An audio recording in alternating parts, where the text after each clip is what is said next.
اعوذ باللہ من الشیطان الرجیم بسم اللہ الرحمن الرحیم نحمدہ و نصلی علی رسولہ سر اور میرے تمام ساتھیوں السلام علیکم ورحمۃ اللہ وبرکاتہ. آج مجھے جس موضوع پر بات کرنے کا موقع دیا گیا ہے وہ ہے آپ کی زندگی میں کامیابی کسے کہتے. یہ ایک بہت ہی بڑا اور ایک واضح ٹاپک ہونا چاہیے جو ہر بچہ اسے اپنا مقصد سمجھ کر لے. کامیابی تو جیسے کہ دو طرح سے ہوتی ہے, ایک تو ہے دنیاوی کامیابی اور ایک ہے آخرتی کامیابی. پہلے میں آخرت کی کامیابی پر کہنا چاہوں گا کہ آخرت کی کامیابی تو آپ سب جانتے ہیں کہ اللہ تعالیٰ نے جو قرآن کریم میں فرمایا ہے کہ اے جن وائز میں نے تمہیں صرف اور صرف اپنی عبادت کے لیے پیدا کیا. تو یہ آپ کا مقصد ہو گیا کہ آپ کی کامیابی ہوگی آخرت کی.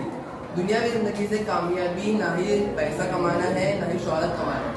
دنیاوی زندگی کے پہلے کامیابی وہ ہے کہ آپ سے عمر میں بڑے آپ کی عزت کریں اور آپ سے عمر میں چھوٹے آپ سے محبت کریں. کیا آپ سے عمر میں جو بڑے ہیں, آپ کے عہدے میں بڑے ہیں, وہ آپ کی عزت کیوں کریں گے؟ کیونکہ آپ نے کچھ ایسا کام کیا ہوگا جو عزت کریں گے آپ کی. تو یہ آپ کی کامیابی ہے. اور آپ سے چھوٹے, آپ کا اخلاق ایسے ہونے چاہیے کہ آپ کے جو چھوٹے بچے ہیں وہ آپ کو پسند کرنے لگے.